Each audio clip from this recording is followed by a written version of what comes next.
Hello friends, आज हम चर्चा करेंगे राजस्थान सब इंस्पेक्टर परीक्षा में जो पॉलिटी के क्वेश्चन पूछे गए थे उनके बारे में हम चर्चा करेंगे। प्रश्न पूछा गया था, भारतीय संविधान में संघ में अवशिष्ट शक्तियां निहित करके किसका अनुसरण किया गया है?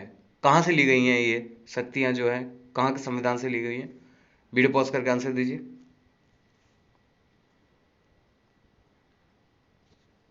यहाँ सही आंसर है, कनाडा की प्रणाली से यह अनुसरण किया है।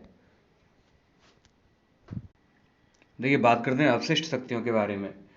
तो वे विषय जो ना तो राज्य सूची में होते हैं, ना संघ सूची में होते हैं, ना समवर्ती सूची में होते हैं।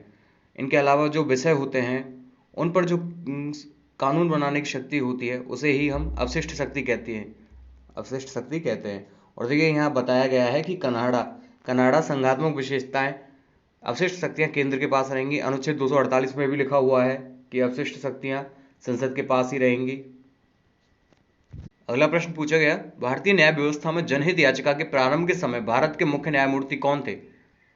एम अहमदी, एम रहतुल्ला, एस आनंद, पीएन भगवती। आंसर दीजिए सभी। यह सही आंसर है, पीएन भगवती। देखिए, जनहित याचिकाओं का जो विचार था वो सबसे पहले अमेरिका में जन्मा। यह न्यायपालिका का आविष्कार और न्यायाधीश निर्मित विधि है। भारत में जनहित याचिका पीएन भगवती ने प्रारंभ की थी। जस्टिस पीएन भगवती हैं ये, और इन्होंने प्रारंभ की थी भारत में सबसे पहले जनहित याचिका। इंग्लिश में इसको पीआईएल भी कहते हैं। 35 नंबर का प्रश्न, मूल अधिकारों से संबंधित जनहित याचिका दायर कहाँ की जा सकती है? मात्र उच्चतम न्यायालय के समक्ष, मात्र उच्च न्यायालयों के समक्ष, किसी भी न्यायालय के समक्ष, या फिर उच्चतम व उच्च दोनों न्यायालयों के समक्ष? वीडियो पॉज करके आंसर दीजिए। तो यहां सही आंसर है, उच्चतम व उच्च दोनों न्यायालयों के समक्ष।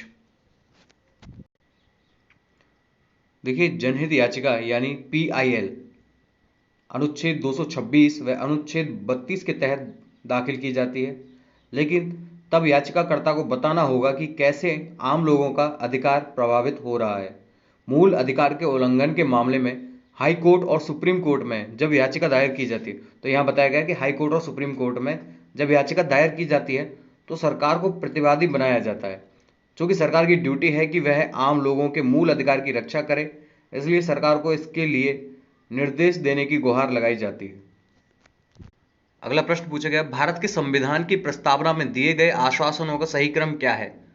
यहाँ 4 ऑप्शन दिए हैं, वीडियो पॉज करके आंसर दीजिए। तो यहाँ सही क्रम है न्याय, स्वतंत्रता, समता और बंधुता।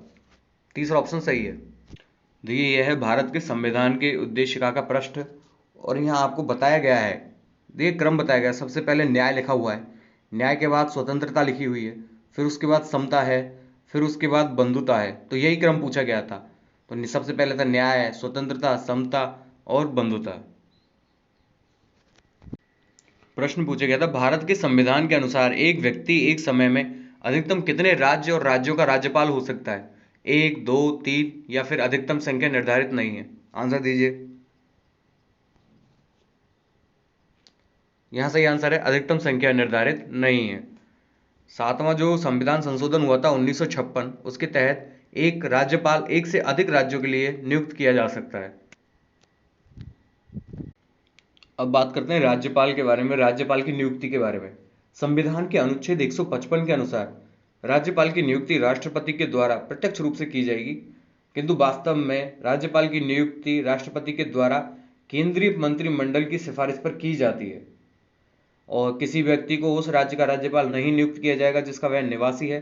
राज्यपाल की नियुक्ति से पहले संबंधित राज्य के मुख्यमंत्री से विचार विमर्श किया जाएगा। प्रश्न पूछा गया था, भारत सरकार अधिनियम 1935 की क्या विशेषता है? ऑप्शन में प्रांतीय स्वायत्तता, संघीय न्यायालय की स्थापना, केंद्र में अखिल भारतीय संघ की स्थापना। तो यहाँ आपको कूट का प्रयोग करते हुए सही विकल्प चुनना है। वीडियो पॉज करके आंसर दीजिए।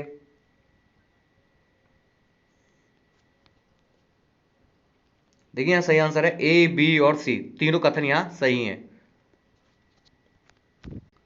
देखिए, भारत सरकार अधिनियम जो 1935 था वो बहुत लंबा और जटिल था। इस अधिनियम में 451 धाराएं और 15 परिशिष्ट थे। केंद्र या राज्य सरकार के लिए द्वैध शासन की व्यवस्था की गई थी। भारतीय सरकार अधिनियम 1935 के अंतर्गत एक संघीय न्यायालय की स्थापना भी की गई, और एक केंद्रीय बैंक की भी स्थापना की गई। इस कानून के द्वारा निर्वाचन में सांप्रदायिकता प्रणाली का ही उपयोग किया गया, परंतु केंद्र और प्रांत दोनों के लिए मत देने की योग्यता में कमी कर दी गई, जिसके परिणाम स्वरूप मतदाताओं की संख्या बढ़कर 13% हो गई, जबकि 1919 ईस्वी के कानून के अंतर्गत यह केवल 3% ही थी। प्रश्न पूछा गया, नीचे दिए गए वाक्यों को ध्यान से पढ़िए। भारतीय संसद, पहला है, भारतीय संसद के दोनों सदनों में गतिरोध की स्थिति में संयुक्त बैठक का प्रावधान है। दूसरा है, संयुक्त बैठक मात्र सामान्य विधेयकों पर बुलाई जा सकती है। तीसरा है, संविधान संशोधन विधेयकों पर भी संयुक्त बैठक का प्रावधान अनुच्छेद 102 में वर्णित है। वीडियो पॉज करके आंसर दीजिए और आपको यहाँ बताना है कौन सा कथन सही है। ये कूट दिए हुए हैं, आंसर दीजिए सभी।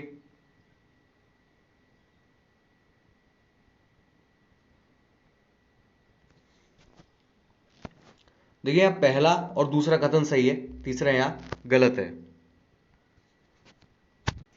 तीसरा कथन इसलिए गलत है क्योंकि इसमें कहा गया है कि संविधान संशोधन विधेयकों पर भी संयुक्त बैठक का प्रावधान अनुच्छेद 102 में वर्णित है।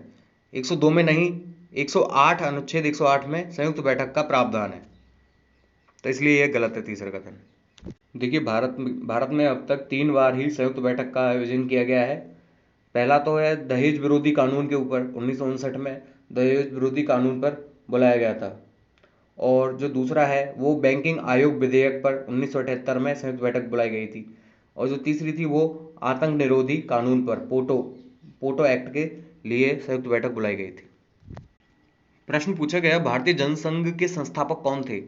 भारतीय जनसंघ के संस्थापक अटल बिहारी वाजपेयी, सी Rajagopalachari, Deendayal Upadhyay, doctor Shyama Prasad Mukherjee. Video pause करके आंसर दीजिए। यहां सही आंसर है डॉक्टर श्यामा प्रसाद मुखर्जी।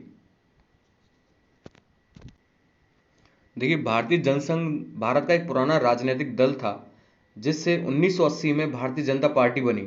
इस दल का आरंभ श्यामा प्रसाद मुखर्जी ने 1951 को दिल्ली में किया गया। इस दल का आरंभ, इस पार्टी का चुनाव चिन्ह दीपक था। इसने 1952 के संसदीय चुनाव में 3 सीटें प्राप्त की थी, जिसमें डॉक्टर मुखर्जी स्वयं भी शामिल थे। प्रधानमंत्री इंदिरा गांधी द्वारा लागू आपातकाल 1975 और 76 के बाद जनसंघ सहित भारत के प्रमुख राजनीतिक दलों का विलय कर एक नए दल जनता पार्टी दल का गठन किया गया।